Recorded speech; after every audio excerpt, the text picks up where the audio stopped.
Voilà, professeur Didier Raoult, qu'on a déjà entendu tout à l'heure. Je vous remercie. Je vous présente en 2 secondes, professeur de microbiologie, spécialiste de maladies infectieuses, qui dirige l'unité de recherche sur ce sujet à Marseille. Et vous avez reçu en 2010 le Grand Prix de l'INSERM pour l'ensemble de vos travaux sur les agents pathogènes. Je vous remercie. Je voudrais commencer par une chose qui me paraît une chose très importante, puisqu'on parle de sciences humaines et sociales et de transfert. Globalement, je sais que dans ces enceintes, on n'aime pas trop qu'on dise ça, mais sur le plan de la popularité, et ça aurait probablement dû nous expliquer comment gérer les crises sanitaires, les Français aiment d'abord les personnels de soins et ensuite les chercheurs. Ce qu'ils aiment le moins de tout, c'est les journalistes et les hommes politiques. Et donc, quand un sujet de santé est pris, je m'excuse de vous dire ça, mais c'est la vérité. Non, mais en fait, on le sait bien. Quand un sujet de santé est pris en otage par les politiques pour le gérer, c'est une catastrophe. Il vaut mieux nous laisser faire ça parce que les gens ont plus confiance en nous. Voilà, je crois que c'est un point important. Cette confiance-là, il faut s'en méfier parce que on a un risque de décrédibilité de notre métier parce qu'on passe d'une époque scientiste dans laquelle on croyait, on nous a cru tout puissants, on a remplacé les dieux. Et en réalité, nous sommes dans une période où cette croyance qui est partagée par un certain nombre de scientifiques, qui pensent que ce qu'ils croient à un moment est une vérité établie, nous amène à voir le public constater que nous sommes arrogants parce que nous nous trompons souvent.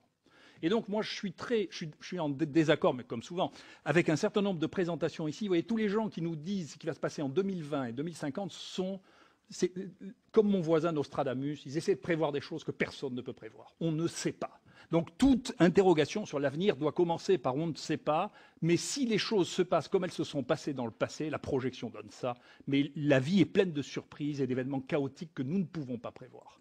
Et ça mine notre crédibilité qu'un certain nombre de scientifiques croient pouvoir prédire l'avenir et les catastrophes. Et ensuite, l'absence de réalisation de ces prédictions nous mine sans arrêt et minera notre crédibilité à terme. C'est que, bien entendu, on a un vrai problème de relations sciences et société qui influe très, très profondément notre manière de travailler. Par exemple, il est vrai que la presse est plus sensible aux émotions, et que donc un certain nombre de catastrophes et de fausses terreurs qui se sont succédées année après année répondent aux besoins de la société et des médias de se faire peur pour une raison ou pour une autre. Je voudrais prendre que H5N1, je m'excuse, mais H5N1, c'est une zoonose qui tue les animaux.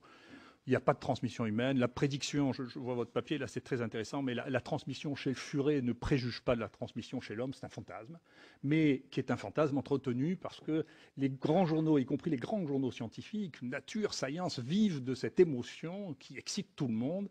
Et ces terreurs à répétition que je vis depuis maintenant 20 ans ne se révèlent jamais. C'est jamais vrai, mais ça fait bouillir la société. La deuxième chose qu'aime la population et donc la presse, c'est la prévision. Qu'est-ce qui va nous arriver? Mais on ne sait pas le dire. C'est pas vrai. L'avenir n'est pas le reflet du passé. La grippe espagnole, ça n'arrivera plus. Je vous dirai pourquoi, mais plus jamais. C'est pas vrai.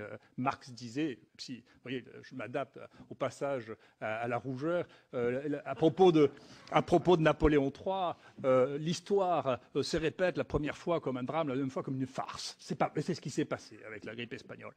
La troisième chose, c'est que même si on parle de tabous, les tabous les plus importants, je vais vous en donner un, au risque de me faire crucifier, les tabous, les choses les plus simples, les plus évidentes dans la transmission, on n'a toujours pas le droit de le dire, mais je vais vous le dire quand même. Quand même, on a un problème majeur avec le sida dans ce pays, c'est que la population des gens qui ont des coïtanos réceptifs ont un taux de transmission et d'infection qui est aussi élevé qu'il y a 30 ans. D'accord, et que la transmission de l'hépatite C sexuelle, ça n'est pas sexuel, c'est le coïtanat réceptif. On ne peut pas le dire, quelque chose, c'est un mode de transmission essentiel. La médecine et la science n'est pas politiquement correcte. Elle est ce qu'elle est.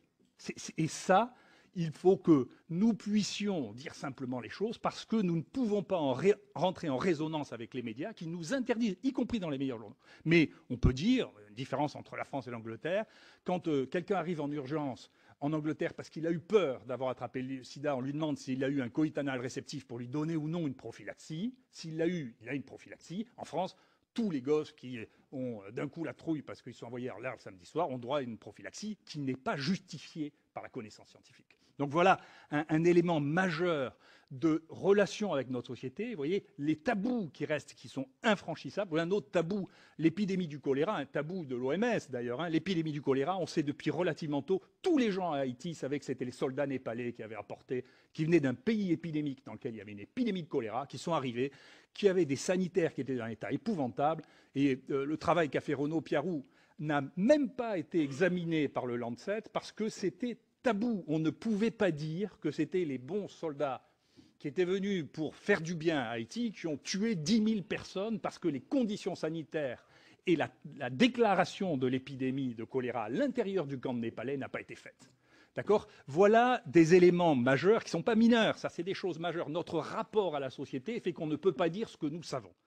La folie du bioterrorisme. J'ai été au milieu, j'ai transformé le rapport qu'on me demandait de faire au ministère de la Santé en quelque chose sur les maladies infectieuses émergentes parce que je ne voulais pas parler simplement d'une crise dont je voyais bien une partie des tenants et des aboutissants, en particulier l'intoxication que nous faisaient les services américains. En réalité, le bioterrorisme microbien, il n'y a eu depuis 40 ans que 2 exemples.